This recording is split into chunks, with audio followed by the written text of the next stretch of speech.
وہ جو ڈاکو رانی پنجاب میں بیٹھی ہوئی ہے، جو اپنا الیکشن ہار چکی ہے اور جو جگہ جگہ جا کر اپنی بھی بےزتی کرا رہی ہے، کیا وہ ٹک ٹاکر ہے؟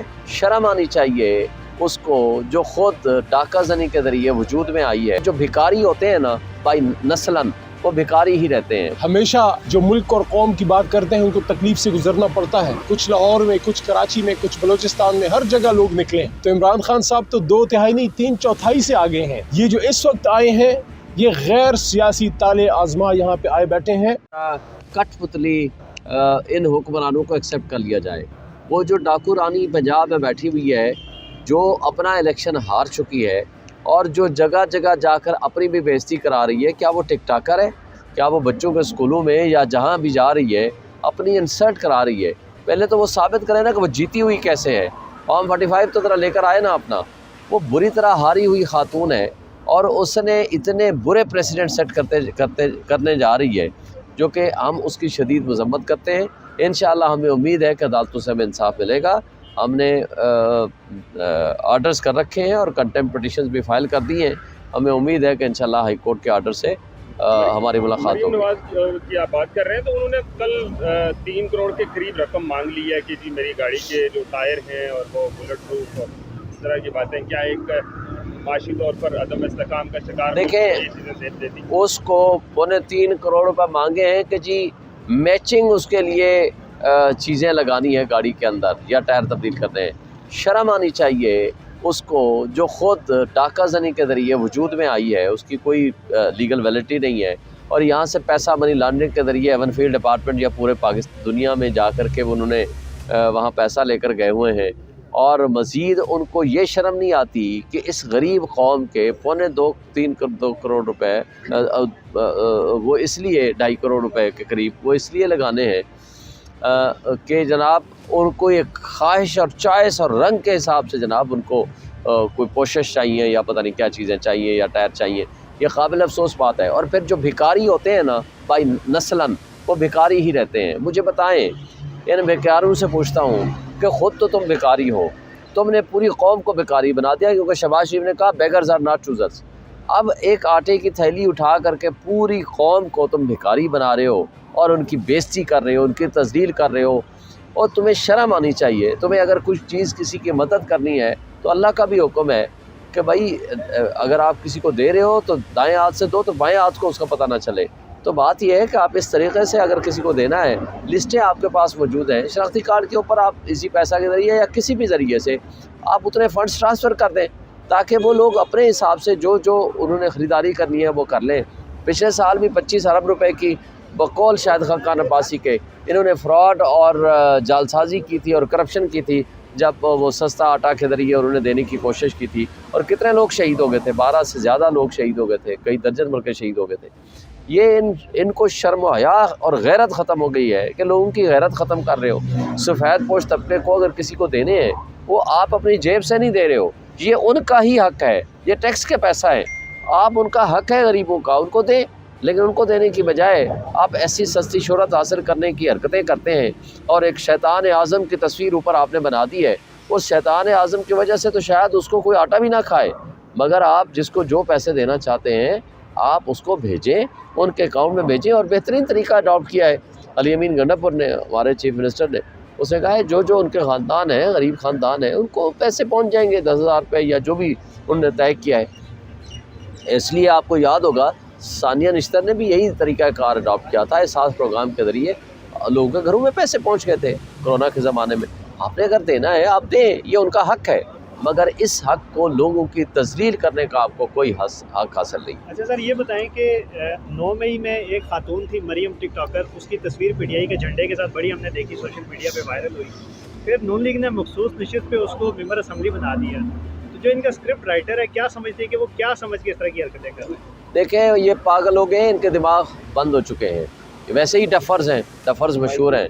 بات یہ ہے کہ ان کو تکلیف اب اس سے اندازہ لگاؤ کہ 9 مئی کے ڈرامے کا کون انچارج تھا۔ ہم تو یہ پہلے دن سے کہہ رہے ہیں کہ جنہوں نے 9 مئی کیا تھا وہی 9 فیبروری کے خالق ہیں۔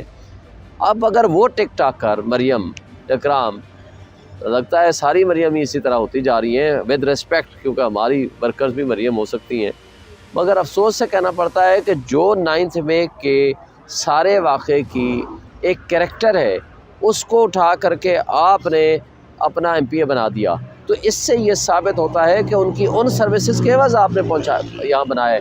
اس لیے ہم نے پہلے دن کہا تھا، عمران خان نے کیا کہا، اس نے کہا جناب آپ 3 CCTV فوٹیج اداروں کے لیے آئیں، اسلام آباد ہائی کورٹ، GHQ اور کور کمانڈ ہاؤس، اور اس کے اوپر جوڈیشل کمیشن بنا لیں تاکہ دودھ کا دودھ پانی کا پانی ہو جائے۔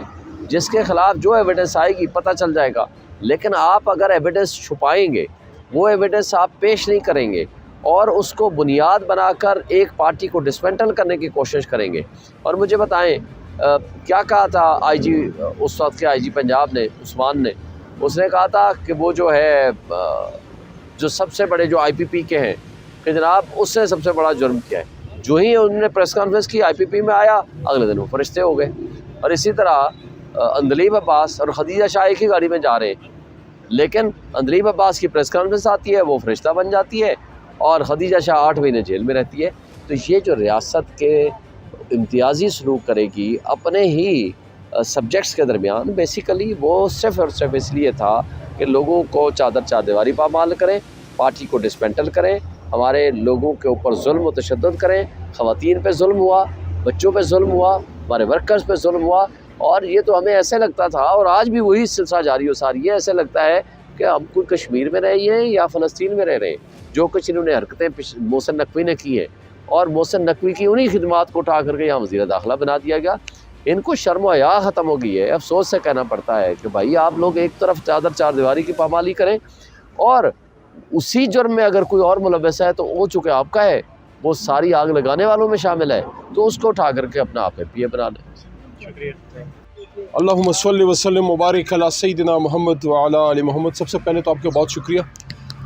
خان صاحب کا کیس چل رہا ہے، ہیئرنگ چل رہی ہے سائفر کیس میں۔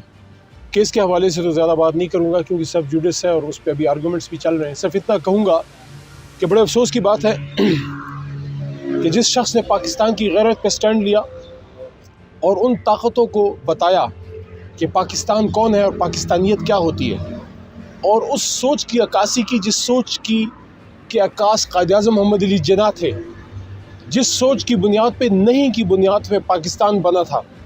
پاکستان نے ظلم کو نہیں کہا تھا، اور یہ کہا تھا کہ 7 سمندر پار تاج برطانیہ کی غلامی قبول نہیں ہے، بلکہ پاکستان یا مسلمانوں کی سرزمین پہ مسلمانوں کا حکم اللہ کی مرضی سے چلے گا۔ اس کی پاداش میں عمران خان صاحب جیل میں، کوئی بات نہیں۔ ہمیشہ جو ملک اور قوم کی بات کرتے ہیں ان کو تکلیف سے گزرنا پڑتا ہے، ہم نے بھی تھوڑی سی گزاری۔ کبھی نہیں سوچا تھا کہ اس دائیں ہاتھ میں جس میں ہمیشہ پاکستان کا جھنڈا ہوتا تھا، اس پہ کبھی ہتھکڑی لگے گی۔ تو انشاءاللہ یہ امتحان گزر جائے گا۔ میں قوم کو یہ تسلی دینا چاہتا ہوں کہ عمران خان صاحب انشاءاللہ نکلیں گے۔ اور کل جس طرح ایک بار پھر قوم نکلی ہے، میں پشاور تھا، کچھ دوست پنڈی، اسلام آباد، کچھ پنجاب کے مختلف شہروں میں، کچھ لاہور میں، کچھ کراچی میں، کچھ بلوچستان میں، ہر جگہ لوگ نکلے ہیں۔ میں ان کو سب کو خراج تحسین پیش کرتا ہوں، ان کا شکریہ بھی ادا کرتا ہوں خان صاحب کی طرف سے، اپنی جماعت کی طرف سے، جس طرح آپ لوگ نکلے۔ اور میں یہ کہنا چاہتا ہوں کہ آپ پرامن رہیں، اور انشاءاللہ عمران خان صاحب جلد ہمارے بیچ ہوں گے۔ لیکن یہ جو ظلم ہوا ہے اس کی کوئی مثال نہیں ہے، کیونکہ قوم نے نکل کے ووٹ ڈالا ہے۔ جو بات میرے منہ سے اللہ نے نکلوائی تھی 9 اپریل کی رات کہ 2/3 سے عمران خان آئیں گے، تو عمران خان صاحب تو 2/3 نہیں 3/4 سے آگے ہیں۔ 178 سیٹیں عمران خان صاحب کی ہیں اور 17 سیٹیں نون کی ہیں، جس میں نہ میاں صاحب کی کوئی سیٹ ہے، نہ شہباز صاحب کی، نہ مریم بی بی، کیونکہ وہ تینوں اپنی سیٹیں ہار چکے ہیں۔ لیکن ہمارے اوپر بٹھا دیا گیا ہے۔ آج کی بات میں آخری نقطہ یہ رکھوں گا کہ کیا زبردستی کسی کو بٹھا کے اس کو قانون کی اور آئین کی نظر میں لیجیٹمیسی، اس کی آئینی حیثیت کیا وہ ہو جاتی ہے؟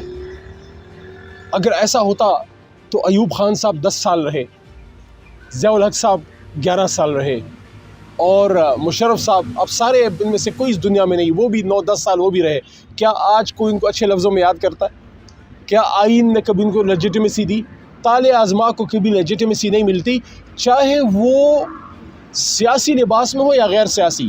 یہ جو اس وقت آئے ہیں یہ غیر سیاسی تالے آزما یہاں پہ آئے بیٹھے ہیں، ان کے پاس مینڈیٹ نہیں ہے، اور انشاءاللہ یہ مینڈیٹ واپس لے کے رہیں گے۔ عدالتوں میں بھی جنگ رہیں گے، لڑیں گے انشاءاللہ